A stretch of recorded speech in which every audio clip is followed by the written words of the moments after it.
Welcome to FFRF's Ask an Atheist on Facebook Live, where we answer common questions about atheism, freethinkers, and state-church separation.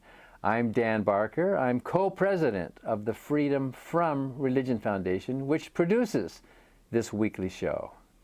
I'm Amit Pal, Director of Communications at the Freedom from Religion Foundation, working to keep state and church separate and to educate the people about the views of non-theists. And I'm Andrew Seidel, a constitutional attorney here at FFRF and our Director of Strategic Response. Today we don't have a specific topic. We're going to do a free-for-all.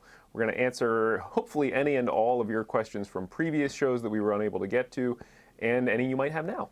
But first, before we answer any of those questions, this show is called Ask an Atheist.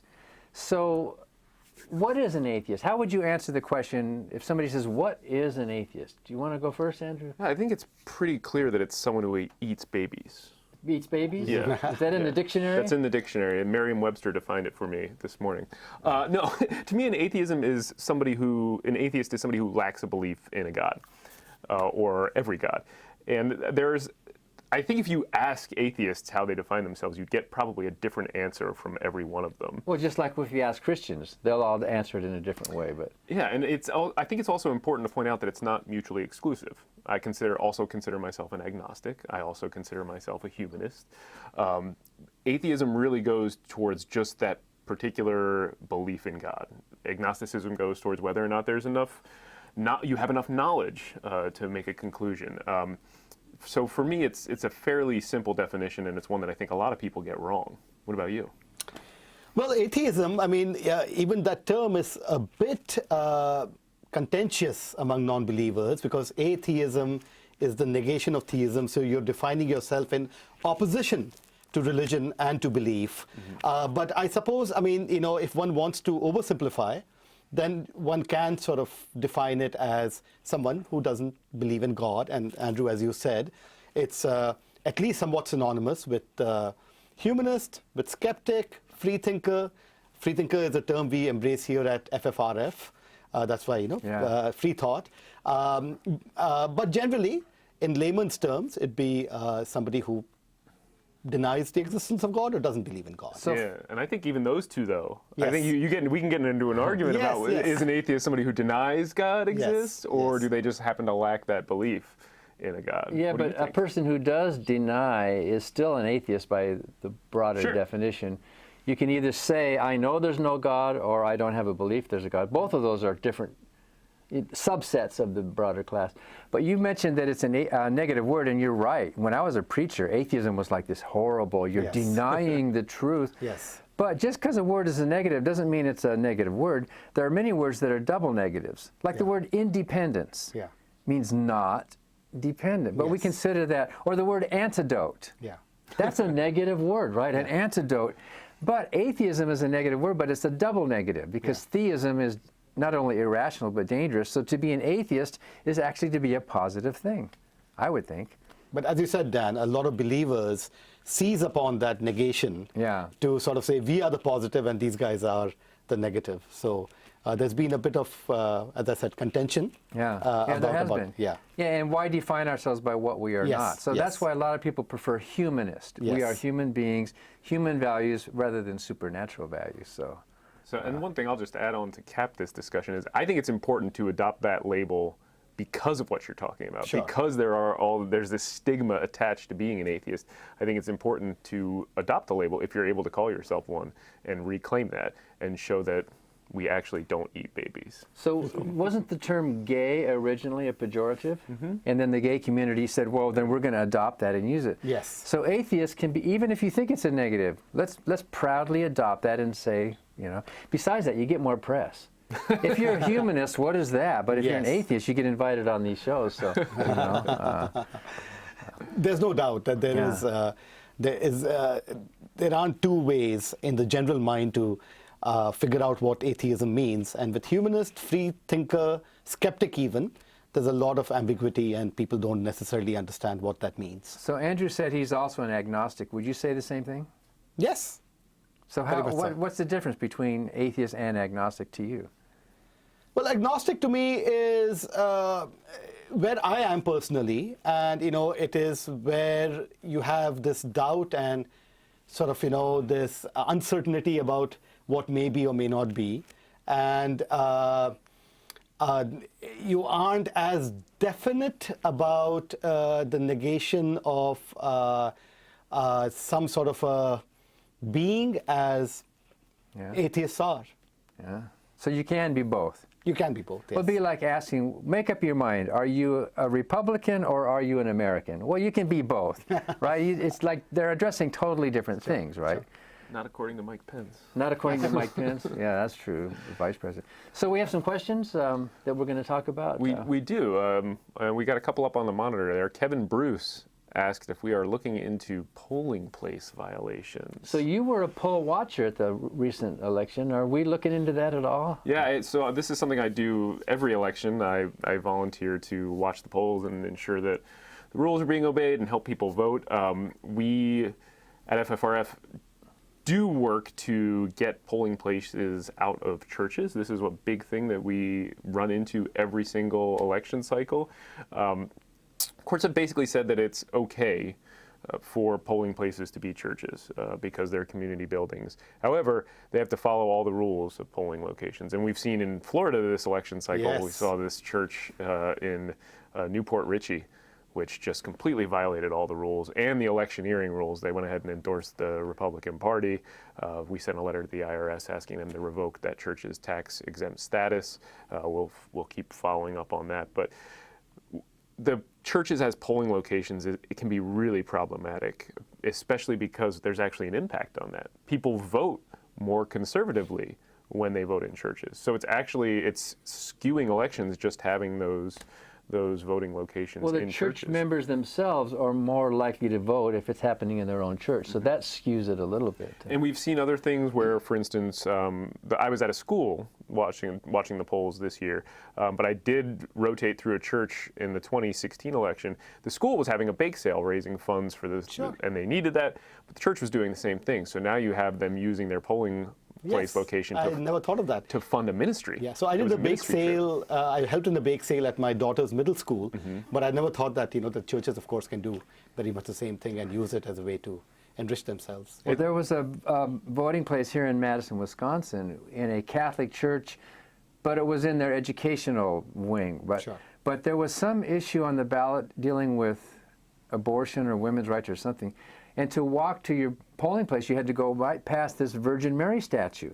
So think about religious people as they're going in to vote on this issue, and there's that pressure from their church to vote a certain way, which they know about. So that's a problem. And talking about that, and just I have to sort of repeat this delicious quote from that pastor in Florida who was urging people not to vote Democrat. He said, and the reason is because they're in favor of open borders, and even God created a border around the kingdom of Eden. Ah.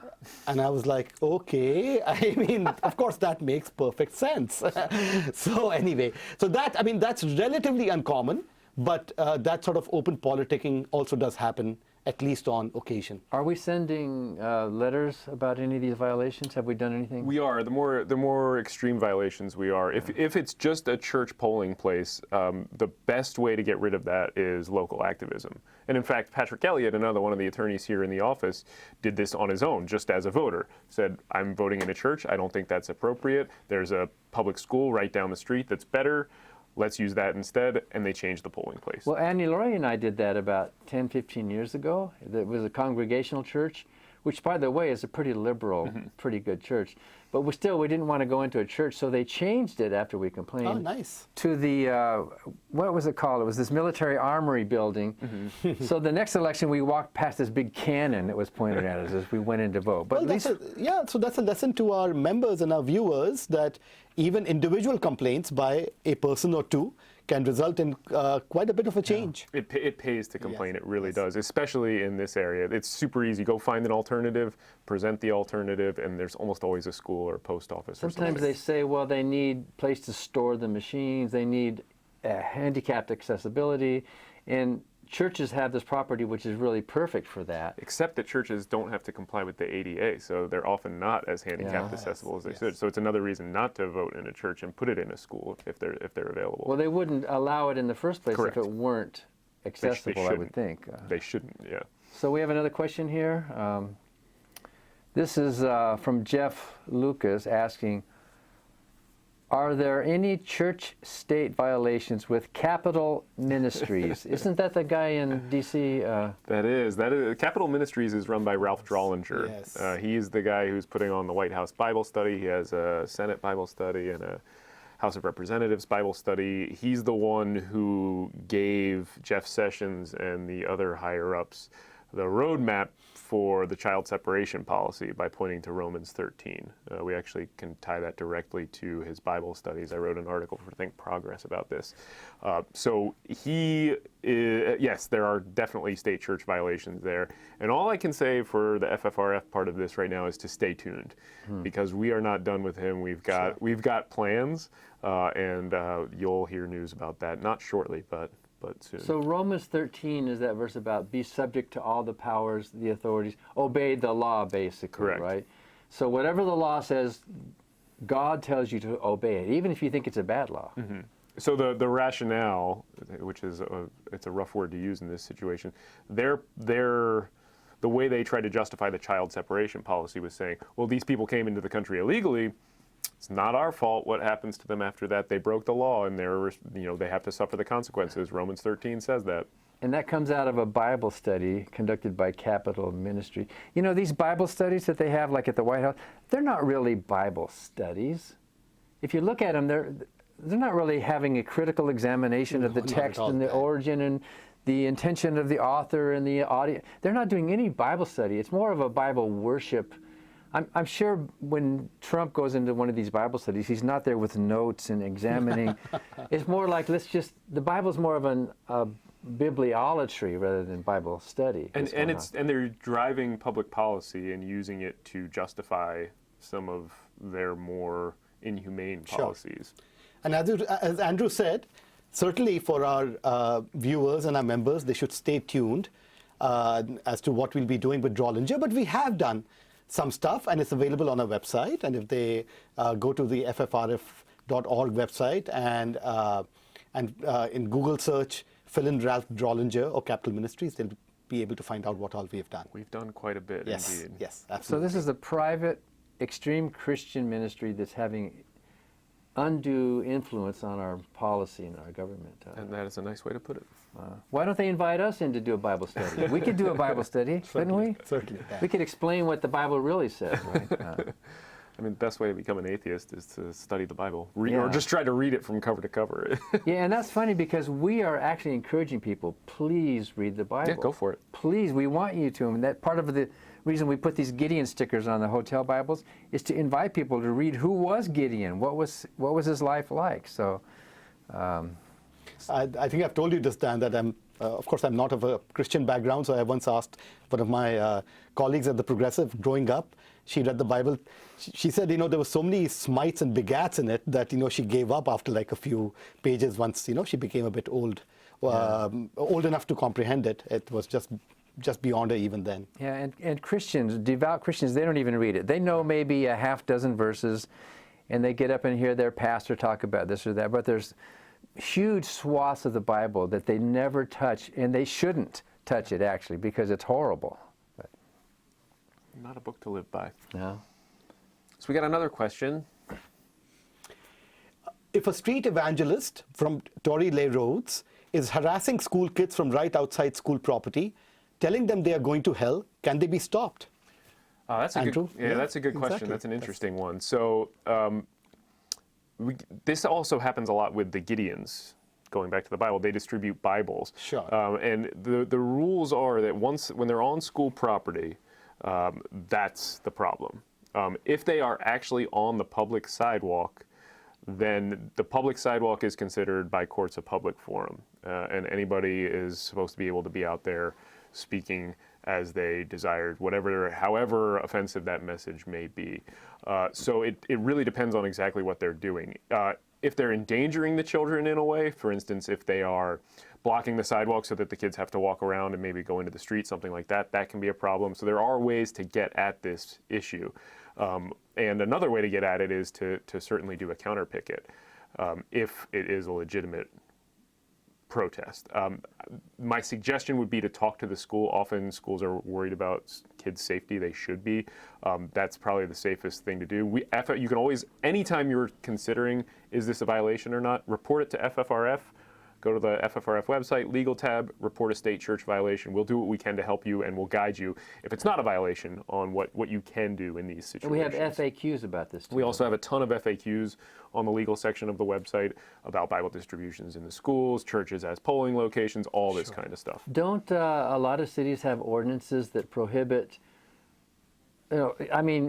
something pornographic or tobacco sales, or, aren't there like so many feet away from a school? Advertising, sure. So if these Gideons were saying things that were biblically offensive in that way, wouldn't the school have a right to say, you need to get away from our kids? Yeah, you would think so, and that's a good argument to make, except that what you're talking about is, for instance, commercial speech, advertisements being put up within a certain distance of a school versus an individual exercising their First Amendment rights on a public sidewalk, which a court is going to give the greatest protection to, as opposed to a commercial ad, billboard type thing. So could we go on that sidewalk and say, hey, there's no God and your parents are deluded? We could technically do that. But we have better taste. But that would be rude, wouldn't it? That would be interfering with the private freedom of those children and their families. Well, and you also mentioned that the analogy to tobacco is more poignant than probably a lot of people realize, because one of the reasons the Gideons and these other child evangelist groups exists are to get kids get them while they're young, just like the tobacco companies. There's even this 4 to 14 window that the child evangelists talk about, where if you don't get the kids sometime between the ages of 4 and 14, you've probably lost them for good. Well, they got me at that age, so I tell you. And Dan, correct me if I'm wrong, but in the ultimate irony, the Gideons are also founded in Wisconsin, just like us, aren't they? Yeah. Their first meeting happened okay. I think in a hotel in Wisconsin. Yes. Not in Madison, though, I would imagine. No. So when I was promoting my book.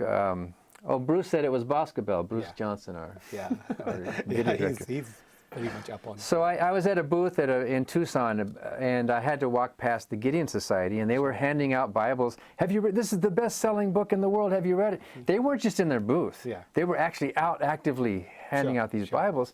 So I stopped and I said, "Oh, okay. Well, thanks." When I'm going to the atheist, booth to promote a book critical.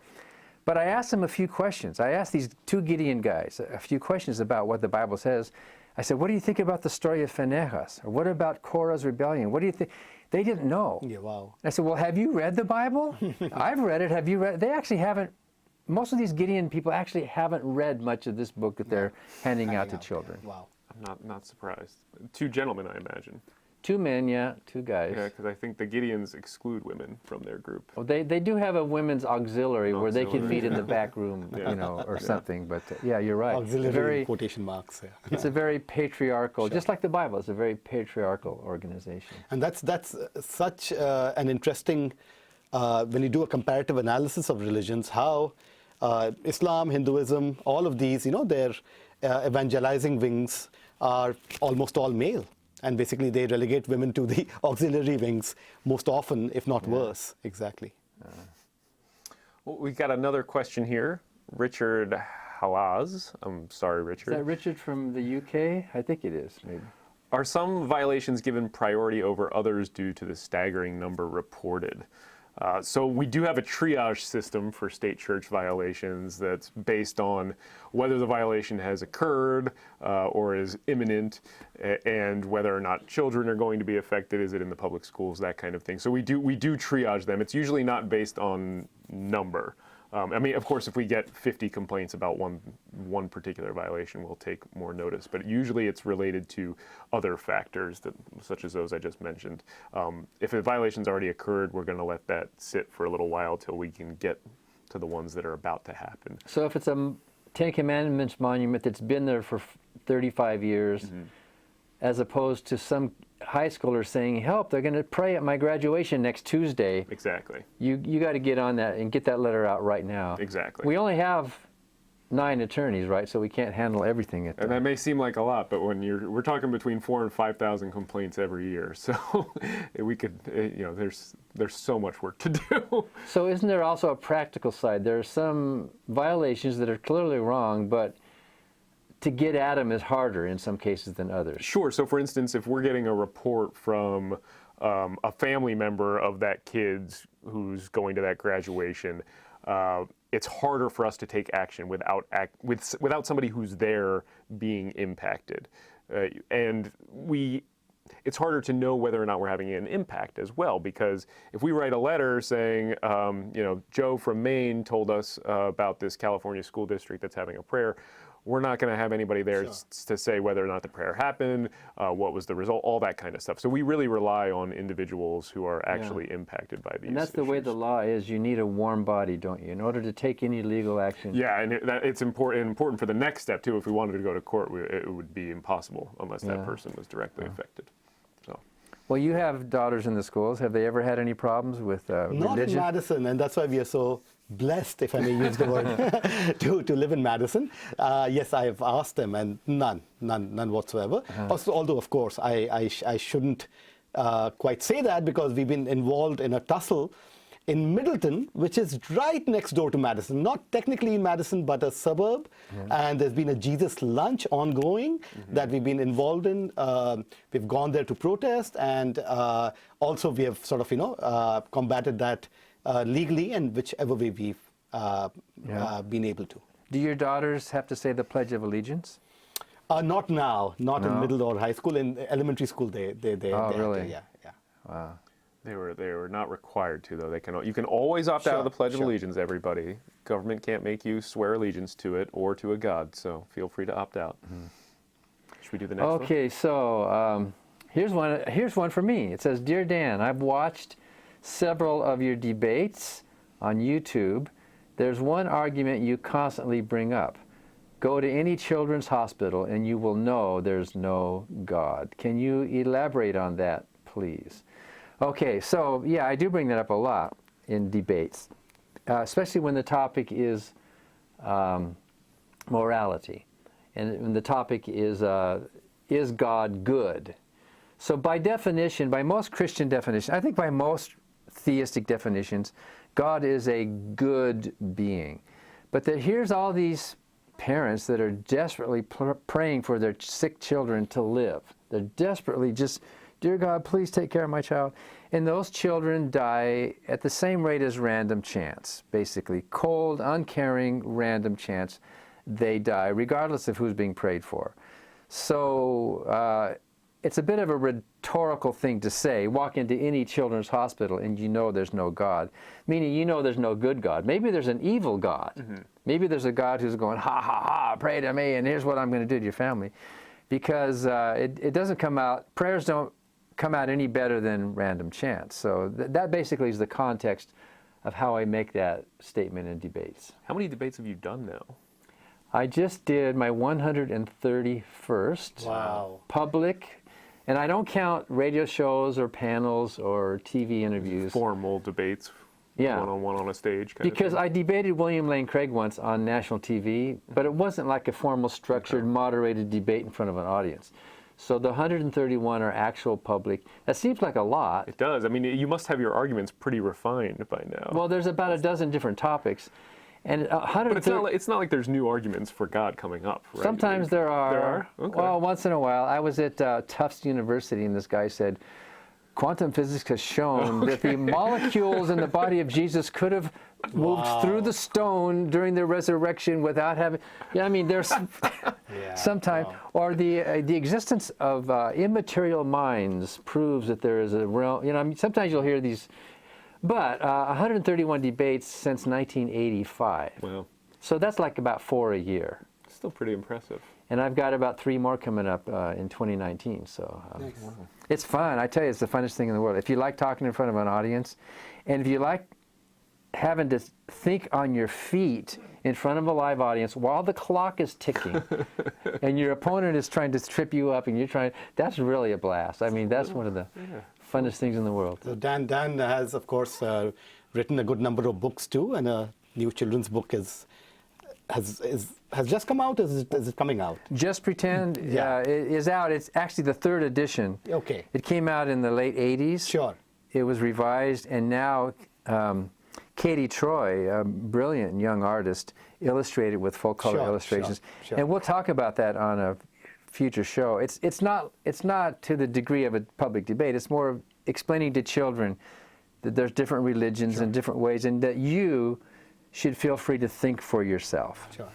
And Andrew, I mean, one of our questions actually is about your first book, and could you tell us a bit about that and when it'll be available? Sure. So it's called The Founding Myth: Why Christian Nationalism is Un-American. It doesn't come out till May 7th, but it just went up for pre-order on Amazon the other day. It's basically I work to tear down the argument that we're a Christian nation. And it's a little more than that. The fallback position on that argument is always, well, what I meant is we're founded on Judeo-Christian principles. And this is the Christian nationalism argument. It's the idea that we are this Christian nation and that everything was influenced by Christianity. The founders were all Christians. And so I work to tear down all of those myths and try to end that argument. And it's not enough to just disprove the myths. We actually have to go on the offensive, and that's what I try to do in this book. I try to point out that not only are a lot of these things not true, but for instance, the principles embodied in the Ten Commandments are fundamentally in conflict with the principles upon which America was founded, so that they are un-American. Un-American. It's called The Founding Myth. The Founding Myth: Why Christian Nationalism is Un-American. We're going to do some shows about your book closer to the release date, but people can pre-order, and if you want to help Andrew's numbers get up, if you pre-order now, what happens is on the release date, all those numbers come up to count to be like a bestseller. So if you want to help promote the book, The Founding Myth, you can do that. And by the way, Andrew donates his royalties to FFRF books that are sold, so there's no conflict there for us to do that. And Andrew's been working on the book for a couple of years, but as the phrase goes, 10 years, I think. Needed now more than ever. So it's great it's coming out, next summer. It does seem to be more poignant. Dan is probably, there's still a little bit of a work in progress with the editor. Dan may be writing, not a foreword. Preface, yeah. Susan Jacoby wrote the foreword, and Dan might be writing a preface, or maybe an epilogue. I'm not sure. We'll see. But I'm really excited. It's been about 8 years. Wow. 2 years of the last 2 years we've been really pushing. So That's exciting. It is. So we need that. So are there more questions, Bruce? Oh, here's one. Certainly. Okay, this is Gabriel Arcangel Valtierra Jimenez. Did I say that right? All right. I Sure you do. He asks, if you are an atheist, where do you get your sense of inherent value? Question we deal with. Or is it that you don't believe in human dignity?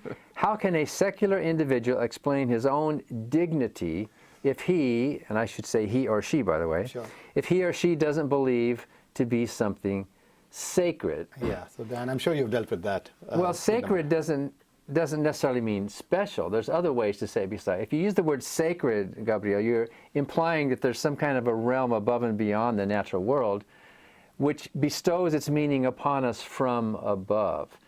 And in my book, Life-Driven Purpose, which flips it upside down. Rick Warren's book was The Purpose-Driven Life, which is kind of what this question is asking.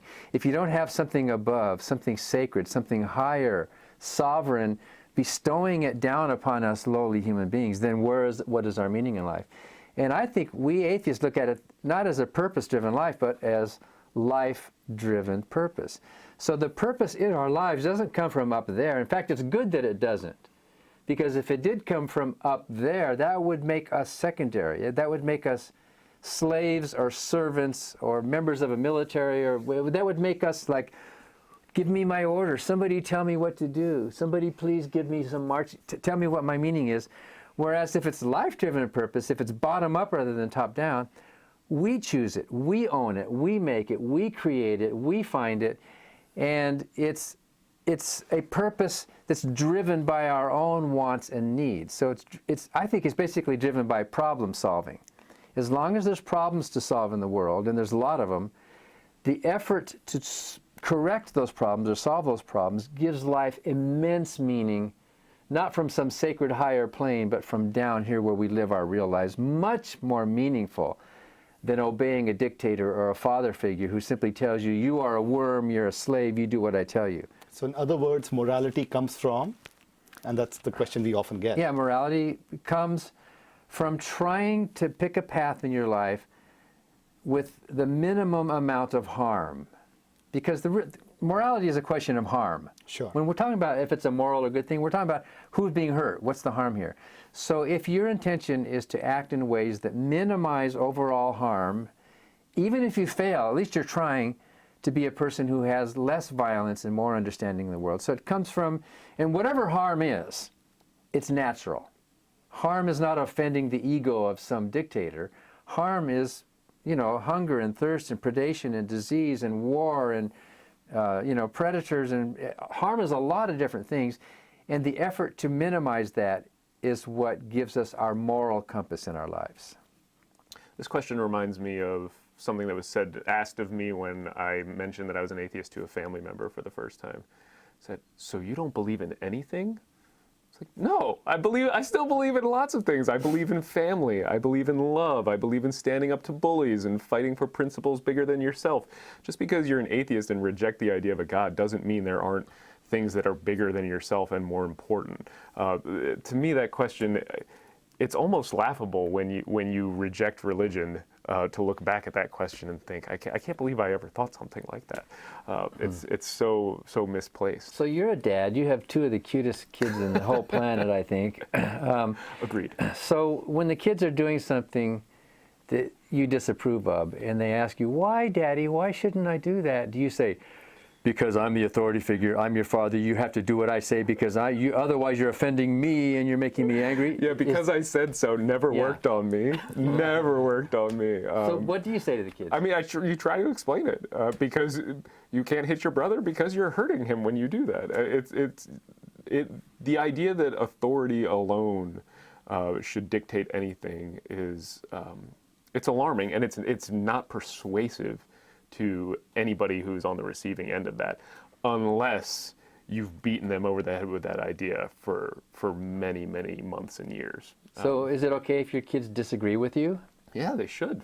Think for yourself. Yeah. In fact, as a father, I was proud if my kids would win an argument. I mean, wouldn't you feel the same way? Oh, absolutely. Do you have some big ego invested, like I have to be right all the time? No, Or I hope not. Yeah. So, and Andrew, extending your argument further, if they've been beaten over the head for months and years, or actually for generations, Sure. which is exactly, and that's what happens all over the world, which is that people believe because they've been transmitted those beliefs from their fathers and their grandfathers and forefathers, and that's why they think that that's the way to go. Yeah. That's why the God-shaped hole idea has always been nonsense to me. If there's a God-shaped hole in us that needs to be filled, then why do you have mandatory church service every single week? You're trying to reinforce something. It suggests the exact opposite. You're reinforcing something that people don't want to do. There is no God-shaped hole. Anyway. There's a reason-shaped hole, I think, in a lot of people. So are we done, or we have a few more questions? Okay. Joseph Carson asks, what can I and others do to become politically active in the atheist movement? Yeah, that's a great question. Andrew, would you like to tackle that? I think that the best thing that you can do to forward secularism and atheism generally, not necessarily in a political manner, though it will help there, is to come out as a proud non-believer. Whatever label you decide to adopt, we had that little discussion at the beginning. If you can choose the label atheist, I think you should, just to help get rid of the stigma. But whatever label you can adopt, do that publicly, and be a nice, polite person who happens to be an atheist. And you're tearing down all this stigma and these barriers that people have against us, and making it easier for people to run for office, for instance, and to others to be out and proud. I think that is the number one thing that any individual can do, and I've got data to back it up if I need to. And it's starting to happen now. We're starting to see more acceptance. We're still at the bottom, but we're still seeing more acceptance of non-believers in. I mean, there's a great example from this past election. Jared Huffman, who represents California's 2nd District, and he spoke at FFRF's convention, came out as an agnostic last November. And a lot of his political advisors said, don't do this. A lot of his family said, don't do this. Not because they didn't want him to be open about his lack of belief, but because they were worried about the political impact, the ramifications, the consequences. And it didn't happen. He ran for office as an open agnostic, and he won by about 50 points. So it didn't damage his chances of winning. Yeah, but California. But more broadly, all the members of the Congressional Free Thought Caucus, who sort of obviously are in more progressive districts around the country, but it didn't seem to harm them at all. All of them got reelected. Yep, and we saw 7 or 8 members of Congress now who have no religious affiliation who won office. 47 open atheist or non-religious members won at various levels of government around the country. Wow. So this wave that came in was also a wave of freethinkers, really. And in Arizona, the Senate race for Flake's seat, wasn't Sinema some kind of a non-believer? She has. She should go look. She changed a little bit. As far as I know, she still has no religious affiliation, though it wasn't a big factor in the election. So again, fairly conservative state traditionally. So I think the best thing anybody can do to promote atheism is join the Freedom from Religion Foundation. that too. Become a member of absolutely. the foundation. But beyond that, you could start a chapter in your area. If you're a student, you could become a part of the Secular Student Alliance and promote free thought and atheism on your campus. You can write letters to the editor. My brother Daryl just had a letter printed in the Washington State paper. It is important complaining. to do. And to get it out on the news, that's a simple thing to do. And newspapers like local people contributing. So if you and I send a letter to a local paper somewhere, they're less likely to print it than if you and where you live, if you'll send it in saying, here's my... Oh, yeah, they love that. And if you adopt the label atheist, as you said at the beginning, they're more likely to run that too. Yeah, so we have an atheist in our town? So there's other things you can do too. We have products on our shop to, T-shirts and stickers and bumper stickers, and there's all sorts of other ways to kind of be proud. How colleges use the word spirit, college spirit. Well, we could use a similar word, I suppose, with the capital lowercase s. The atheist. What would you say? Not atheist spirit. Atheist pride, maybe. Wear that scarlet letter with pride. With pride. Yeah. So there's one more question. You want to read it, Amit? Yes. So Keith Rowan, via email, he asks, does the name Zion or all the other biblical names, good question, all the other biblical names of streets and parks and other stuff in themselves present a conflict with the constitutional principle of separation of church and state? Andrew? I would say no. We have seen this come up it's actually argued by the opposing side sometimes in cases where if we agree with the angry atheists in this instance, we're going to have to rename everything in the country. And I've never seen anybody seriously make that argument. There are these great rock formations in the Grand Canyon, that are named after various gods, including Hindu gods that I discovered. And Norse gods, blank temple, for instance. And I've never really seen somebody say yes, that's going to be a violation. Like the city of Corpus Christi, Texas. That's the body of Christ, right? Yes, and hasn't that come up as an argument that look, Corpus Christi is named after so religiously, and these guys at FFRF are just unnecessarily making a fuss about this, that, or the other. Well, we never have complained about that. No, certainly not. But they bring it up as exactly as the list of horribles.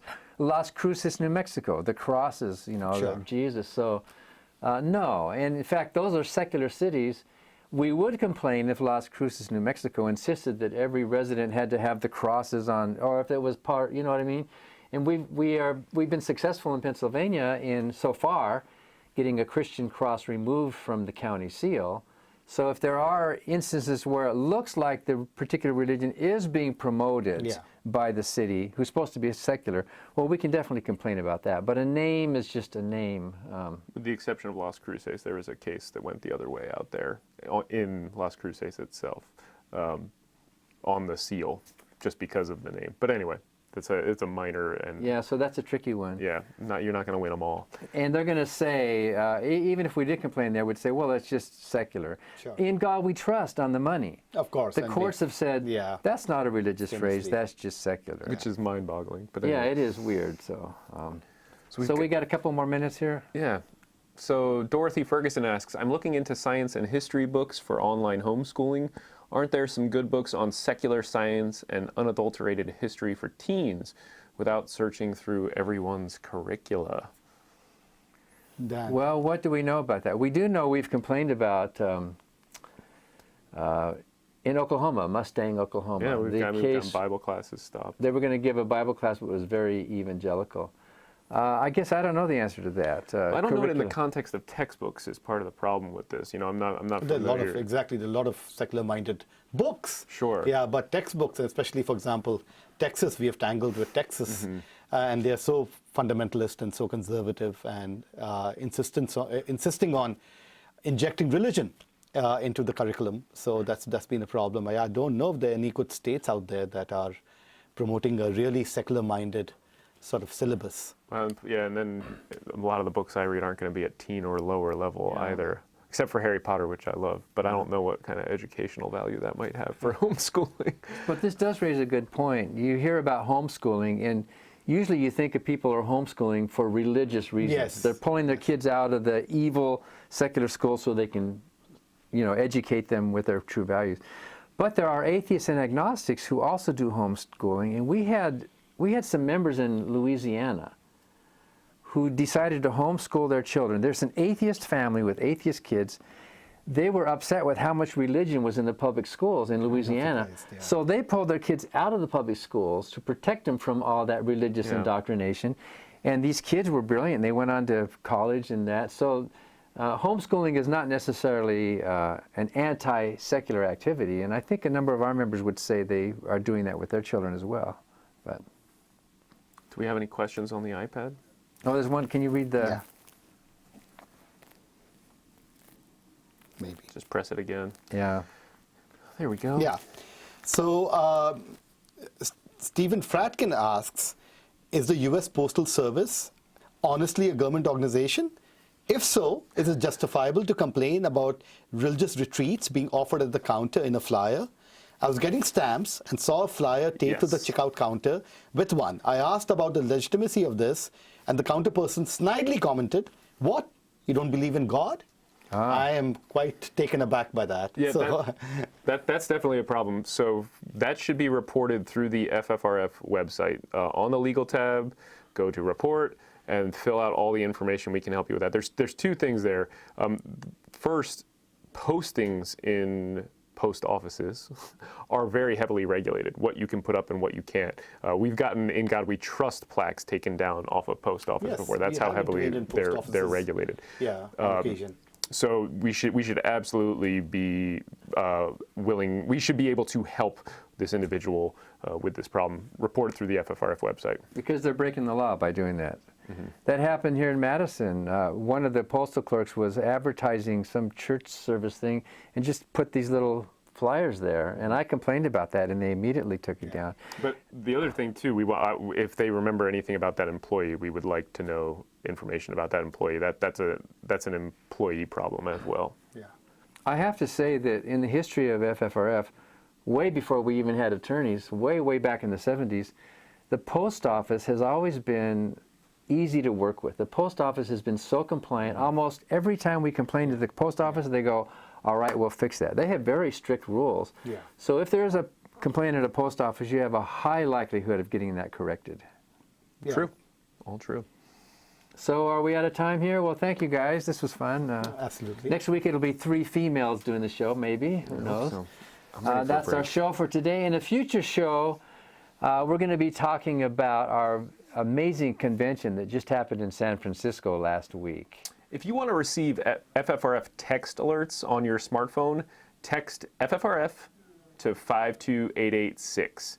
This will allow you, whenever there's a state church violation that we need your help on, for instance, a bad bill coming up, you'll get an alert right on your smartphone, and you'll be able to help us out on that.